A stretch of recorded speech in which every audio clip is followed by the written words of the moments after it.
والصلاة والسلام على سيد الأنبياء والمرسلين وعلى آله وصحبه أجمعين. الله لا إله إلا هو الحي القيوم لا تأخذه سنة ولا نوم له ما في السماوات وما في الأرض من ذا الذي يشفع عنده إلا بإذنه يعلم ما بين أيديهم وما خلفهم ولا يحيطون بشيء من علمه إلا بما شاء وسع كرسيه السماوات والأرض ولا يؤوده حفظهما وهو العلي العظيم. إن الله وملائكته يصلون على النبي يا أيها الذين آمنوا صلوا عليه وسلموا تسليما. اللهم صل على سيدنا ومولانا محمد وعلى آل محمد وبارك وسلم. الصلاة والسلام عليك يا سيدي يا رسول الله وعلى آلك وأصحابك يا حبيب الله يا محبوب الله يا محمد رسول الله صلی اللہ علیہ وسلم. قابل احترام معزز و محترم ناظم اعلیٰ منہاج القرآن انٹرنیشنل جناب خرم نواز گنڈپور صاحب، قابل احترام عزت مآب آغا سید جواد حسین نقوی صاحب، قابل احترام representative of our brotherly Islamic country Republic of Iran، قابل احترام جناب علامہ بغدادی صاحب، اور تشریف فرما تمام معزز اور محترم مہمانان گرامی، میری بہنیں اور بیٹیاں اور تمام بزرگوں اور بھائیوں، السلام علیکم ورحمۃ اللہ وبرکاتہ. میں سب سے پہلے دلی مبارکباد پیش کرنا چاہوں گا حضرت شیخ الاسلام سفیر امن پروفیسر ڈاکٹر محمد طاہر القادری صاحب کی خدمت میں، اور انہیں دلی خراج تحسین پیش کرنا چاہوں گا کہ ان کا خواب اللہ تبارک و تعالی نے شرمندہ تعبیر فرمایا، اور آج سے اشروں قبل جس قرآنی ویژن کے ساتھ وہ میدان عمل میں آئے، آج ان کے تلامذہ اور ان کے شاگردوں اور ان کے تیار کردہ علماء کی اور اسکالرز کی نہ صرف پاکستان میں، پوری دنیا میں وہ قرآن کی، سنت کی اور اسلام کی ایک بھرپور خدمت کر رہے ہیں. اور میں خصوصی طور پہ سفر نور کورس کے جو ڈائریکٹر ہیں، ان کے کارکنان ہیں، ان کی جتنی ٹیکنیکل ٹیم ہے، اور اس کورس کے جتنے شرکاء تھے، ان سب کو بھی دلی مبارکباد پیش کرتا ہوں. اور یہ ضروری عرض کرنا چاہتا ہوں کہ منہاج القرآن کے اس نوعیت کے جتنے کورسز ہیں، ان سب کے بارے میں یہ کہنے کی ضرورت تو نہیں کہ یہ اظہر من الشمس ہے کہ یہ تمام جامع، معتبر، مستند ہوتے ہیں، قابل اعتبار، قابل اعتماد ہوتے ہیں، اور ویل ریسرچڈ ہوتے ہیں. تو اس لیے جملہ مسلمین اور مسلمات کو، مؤمنین و مؤمنات کو دنیا بھر میں جہاں کہیں بھی ہوں، دل جمعی سے ان میں شرکت کرنی چاہیے، ان سے استفادہ کرنا چاہیے، اور ان سے سیکھنا چاہیے، اور ان سے برکت حاصل کرنی چاہیے. اور قرآن مجید کو دنیا میں عام کیا جائے، قرآن مجید کا پیغام دنیا میں اگر عام کیا جائے، اس سے خوبصورت بات ایک انسان کی زندگی کے مقصد کے طور پہ اور کیا ہو سکتی ہے. یہ سب سے خوبصورت مقصد یہی ہے جو سید الانبیاء خاتم النبیین محبوب مصطفیٰ صلی اللہ علیہ وآلہ وسلم کی زندگی مبارک کا مقصد تھا. اور آپ صلی اللہ علیہ وآلہ وسلم کی جو زندگی مبارک ہے اعلان نبوت کے بعد، وہ جس کتاب کی تعلیم اور عملاً جس کو سکھانے میں گزری، اگر حضور کی امت کے جوان بیٹے اور بیٹیاں اگر اس جانب آئیں اور قرآن کی اس دعوت کو، جس کو ریپیٹڈلی فرما رہے تھے بغدادی صاحب، رجوع الی القرآن، تو اس سے زیادہ خوبصورت بات اور کوئی نہیں ہو سکتی۔ اور میں اپنے لیے شرف سمجھتا ہوں کہ مجھے ہمیشہ یہاں پہ ادارہ منہاج القرآن میں حاضر ہونے کا موقع ملا اور بہت کچھ سیکھنے کا موقع ملا، اور ہمیشہ اہل علم سے استفادہ کرنے کا موقع ملا، اور میں منتظر ہوں قبلہ سید آغا جواد حسین نقوی صاحب کی گفتگو سننے کے لیے، اور یہ میرے لیے شرف ہے کہ میں ان کی موجودگی میں گفتگو کر رہا ہوں۔ وہ داعی اتحاد امت ہیں، اس لیے ہمیں ان سے محبت ہے۔ اور ایک دو میں مختصر گزارشات آپ کا زیادہ وقت لیے بغیر عرض کرنا چاہوں گا۔ سورہ یوسف میں اللہ تبارک و تعالی نے یہ واقعہ بیان فرمایا ہے کہ جب مصر کی خواتین میں بی بی زلیخا کے حسن یوسف پہ فریفتہ ہونے کا چرچہ عام ہوا تو انہوں نے طعنہ زنی شروع کی کہ عزیز مصر کی بیوی اپنے غلام کی محبت میں مبتلا اور گرفتار ہے، تو ان کو صفائی دینے کے دو طریقے تھے، جن میں ایک طریقہ یہ تھا کہ بی بی زلیخا ان خواتین کے سامنے جو امراء رؤساء کی، وزراء کی خواتین تھیں، ان کو وہ صفائی دیتیں، اور جو ان کی تفہیم تھی حسن یوسف کی،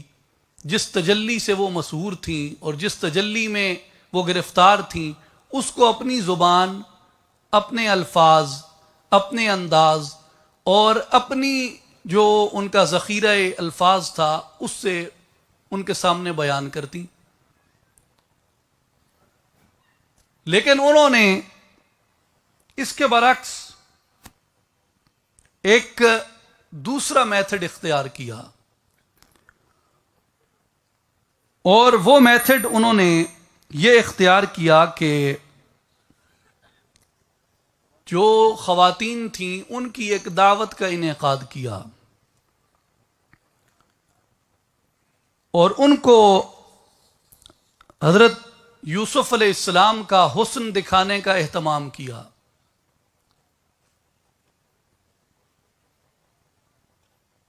دسترخوان پہ کھانے کے ساتھ چھریاں بھی رکھ دی گئیں، اور حضرت یوسف علیہ السلام سے عرض کی کہ جہاں خواتین موجود ہیں وہ ایک مرتبہ تشریف لائیں اور ان کے سامنے سے گزر جائیں۔ حضرت یوسف علیہ السلام تشریف لائے اور ان کے سامنے سے گزرے، تو جب ان کی زیبائی جمال کو ان خواتین نے دیکھا تو جن چھریوں سے انہوں نے اپنا فروٹ اور باقی کھانا کاٹنا تھا، ان چھریوں سے انہوں نے اپنے ہاتھ کاٹ لیے۔ حسن یوسف میں اس قدر مگن ہوئی حسن کی محض ایک تجلی سے، حسن کی محض ایک تجلی سے اس حسن میں اس قدر محو ہوئی کہ انہوں نے اپنے ہاتھ کاٹ لیے، اور انہوں نے کہا کہ یہ تو معلوم ہی نہیں ہوتا کہ بشر ہے، بلکہ ایسا لگتا ہے کہ یہ آسمان سے کوئی ملک اترا ہے، خوبصورت نور کا پیکر اترا ہے آسمان سے۔ تو مجھے اس مقام پہ قرآن مجید پھر اپنی جانب کھینچتا ہے، اور اس سے مجھے اس میتھڈ کے اوپر ایک بار پھر اعتماد آتا ہے اور اس پہ اصرار کرنے کو جی چاہتا ہے کہ علماء کی، اکابرین کی یہ ذمہ داری ہے، اہل علم کی یہ ذمہ داری ہے کہ وہ بی بی زلیخا کی طرح قرآن کے حسن کو آشکار کرنے کے لیے دوسرے میتھڈ کو اختیار کریں۔ ایک تو یہ ہے کہ آپ لوگوں کو بتائیں کہ قرآن یہ ہے، اور قرآن کی تعریف میں، قرآن کی جامعیت میں کن کن علوم کی بات کی جائے کہ کون کون سے علوم اس میں سموئے ہوئے ہیں. الاتقان میں جس طرح امام سیوطی رحمۃ اللہ علیہ نے بیان فرمایا، دیگر علماء نے اس کی تفصیلات بیان فرمائی ہیں، تو وہ ایک طویل تفصیل ہے. آپ کی فصاحت ہے، آپ کی بلاغت ہے، آپ کا انداز بیان ہے، آپ کا طریقہ کار ہے، آپ کے قرآن کو دیکھنے کا اپنا تناظر ہے، اپنا زاویہ نظر ہے، آپ اس طرح بیان کریں.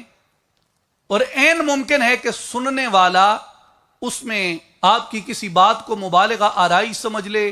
اور سننے والا آپ کی کسی بات پہ یقین کرے، اور ہو سکتا ہے سننے والا آپ کی کسی بات پہ شک کرے، کیونکہ دلوں میں شک ڈالنے والے بھی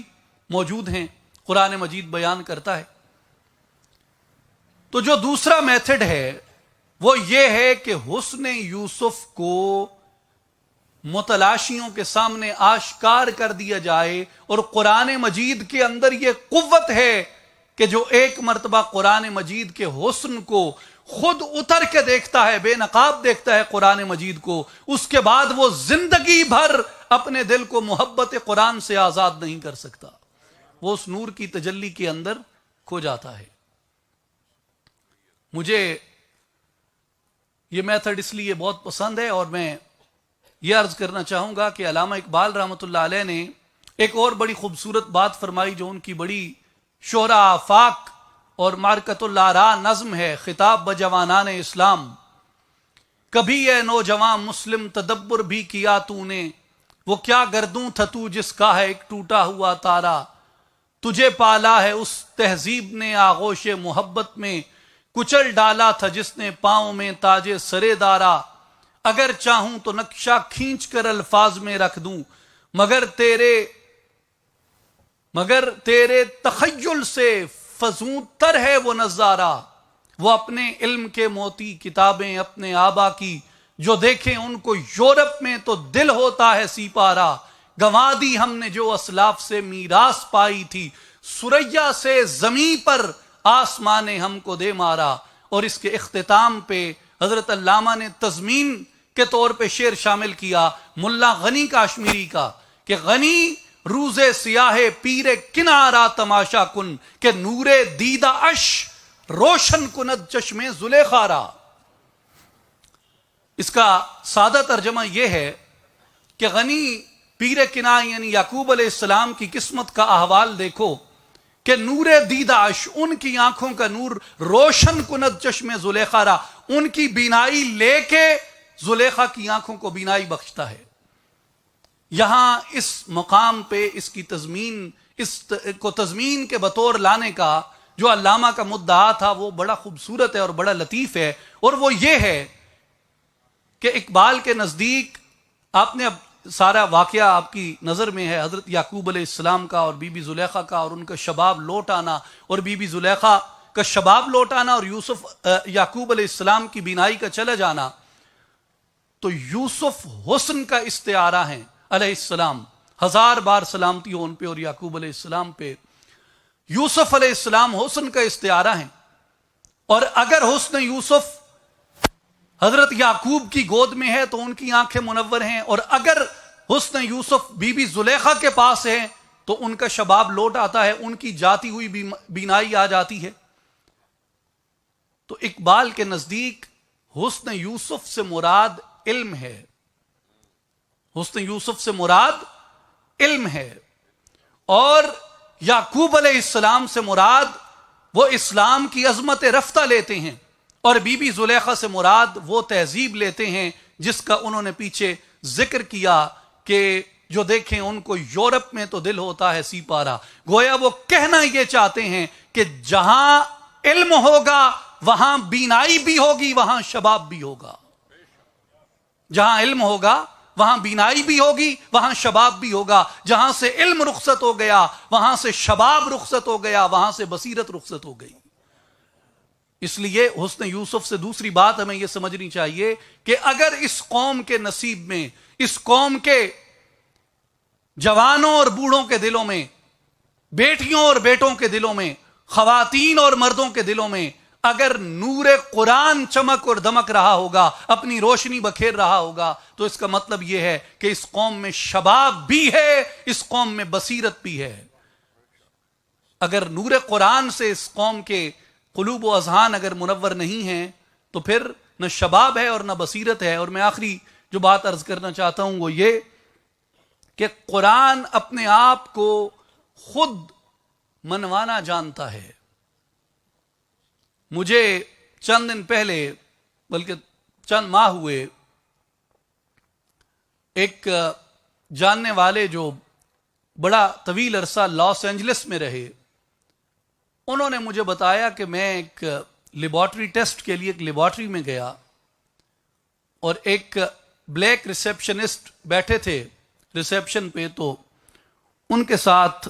عبداللہ یوسف علی کی ٹرانسلیشن پڑھی تھی قرآن مجید کی، اور میں نے ان سے جا کے کافی دیر وہاں بیٹھنا ہوتا ہے۔ اب یہ تو نہیں ہوتا کہ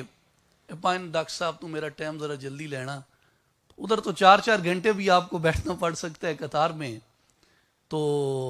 وہ ادب تو کرتے ہیں اپنے بانیان قوم کا، لیکن اتنا ادب نہیں کرتے جتنا ہم بانی پاکستان کی تصویر کا کرتے ہیں۔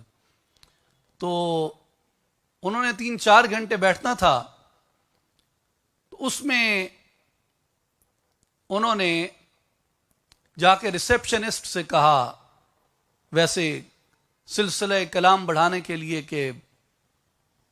السلام علیکم، تو وہ دیکھنے لگ گیا اجنبی سے رویے کے ساتھ، برادر آر یو مسلم؟ تو وہ حیرت سے اس نے دیکھا، اس نے کہا نہیں میں مسلمان نہیں ہوں۔ تو انہوں نے کہا کہ آپ کے پاس اصل میں عبداللہ یوسف علی کی ٹرانسلیشن پڑھی ہے قرآن کی، تو میں نے اس لیے آپ سے پوچھ لیا۔ اس نے کہا نہیں میں مسلمان نہیں ہوں، میں کمپیریٹیو اسٹڈی کر رہا ہوں ریلیجنز کے اوپر، تو میں نے بائبل بھی پڑھی ہے، گیتا بھی پڑھی ہے، تورا بھی پڑھی ہے، سارے میں نے مذاہب کے جو مقدس کتب ہیں ان کو پڑھا ہے، تو میں اس میں قرآن بھی پڑھ رہا ہوں، یہ بھی ایک مذہب کی مقدس کتاب ہے۔ اس کے بعد وہ کہتے ہیں کہ مجھے دوبارہ 6 ماہ بعد وہاں جانا تھا، اور میں دوبارہ گیا اس لیبارٹری میں، اور وہی ریسیپشنسٹ وہاں پہ بیٹھے تھے۔ تو میں نے ویسے ان سے، جب میں جا کے رجسٹریشن کروائی، تو میں نے ان سے دوبارہ کہا کہ آپ قرآن پڑھ رہے تھے اور کمپیریٹیو ریلیجن کا مطالعہ کر رہے تھے، تو آپ نے باقی مذاہب میں اور اسلام میں اور باقی مذاہب کی کتب میں اور قرآن میں کیا فرق پایا؟ تو وہ مجھے بتانے والے یہ کہہ رہے تھے کہ اس نے مسکرا کے میری طرف دیکھا اور کہا کہ برادر الحمدللہ، آفٹر ریڈنگ قرآن آئی embraced اسلام، کہ میں نے قرآن مجید کا مطالعہ کرنے کے بعد اسلام قبول کر لیا۔ اور یہ کوئی ایک واقعہ نہیں ہے، آپ سبھی اہل علم ہیں، آپ کے سامنے یہ دہرانا محض دہرائی ہی ہوگی کہ 9/11 جب ہوا تو سارا ویسٹرن میڈیا، جیسے آج کسی پہ کوئی واقعہ ہو جاتا ہے تو وہ بغیر تفتیش انویسٹیگیشن کے کسی پہ الزام دھر دیتے ہیں، تو ویسٹرن میڈیا نے بھی یہی کیا کہ انہوں نے الزام تراشی کر دی کہ جی یہ اس کے پیچھے اسلام ہے اور یہ اسلامی دہشت گردی ہے، اور پھر اگلی ڈسکشن کا موضوع یہ تھا کہ اسلام میں یہ دہشت گردی کہاں سے آتی ہے۔ اسلام میں انہوں نے کہا کہ جی یہ ساری دہشت گردی معاذ اللہ قرآن مجید انہیں سکھاتا ہے۔ اب بنیادی یہ کانسپریسیز ہیں، اور بڑے بڑے مفکرین نے، بڑے بڑے صحافیوں نے اور دنیا کے بڑے مانے ہوئے محققین نے اس کو فیکٹس اینڈ فگرز کے ساتھ بیان کیا ہے کہ یہ بھی منصوبے تھے ان کے کہ قرآن مجید پہ دنیا بھر میں پابندی لگوا دی جائے، کہ اس کو یہ ڈکلیئر کر کے کہ یہ ایک 1.25 ارب آبادی کے اندر ٹیررزم کا فروغ کرتا ہے۔ تو جیسے انہوں نے یہ کہنا شروع کیا اپنے میڈیا پہ کہ یہ قرآن مجید کی وجہ سے یہ فکر پھیلتی ہے، تو پوری امریکی قوم کے اندر یہ جستجو پیدا ہوئی کہ اس قرآن کو پڑھا جائے کہ قرآن میں کیا ہے۔ اور مجھے تمام مذاہب کا بڑا ادب ہے، لیکن جیسے ہمارے ہاں بعض اس طرح کی چیزیں ہیں، تو ان کے ہاں بھی جو ان کے لوگ ہیں، ان کے اسکالرز ہیں، ان کے مذہب کو دیکھتے ہیں، وہ اسلام کے بارے میں بہت منفی پراپوگنڈا کرتے ہیں، اور خاص کر ایسی ایسی باتیں جو ایک عام مسلمان سوچ بھی نہیں سکتا، مثلا ورجینٹی آف میری کے اوپر، سیدہ مریم سلام اللہ علیہا کی پاک دامنی کے بارے میں کہ جی مسلمان اس پہ یقین نہیں رکھتے، سیدنا عیسیٰ علیہ السلام کے بارے میں، سیدنا موسیٰ علیہ السلام کے بارے میں، سیدنا اسحاق، سیدنا یعقوب علیہ السلام کے بارے میں کہ جی یہ ان پہ یقین نہیں رکھتے. جب انہوں نے قرآن مجید پڑھا، سورہ ابراہیم پڑھی، سورہ یوسف پڑھی، سورہ مریم پڑھی اور ان چیزوں سے گزرے تو دھڑا دھڑ امریکہ کے اندر مسلمان ہونا شروع ہو گئے. اور یہ ہائیسٹ ریشو تھی لوگوں کے امریکہ میں اتنی تیزی سے مسلمان ہونے کی، جو قرآن کے خلاف اس پراپوگنڈے سے متاثر ہو کے قرآن پڑھ رہے تھے اور اللہ تبارک و تعالیٰ نے ان کی بنائی ہوئی سازش انہی کے اوپر پلٹ دی. وہ قرآن پہ پابندی لگوانا چاہتے تھے، اللہ نے اسی کتاب کے ذریعے امریکہ میں اسلام کو فروغ عطا کیا. تو قرآن مجید کے اندر اپنی ایک یہ قوت ہے کہ جو اس کو دیکھتا ہے وہ پھر اس کے اندر کھو جاتا ہے.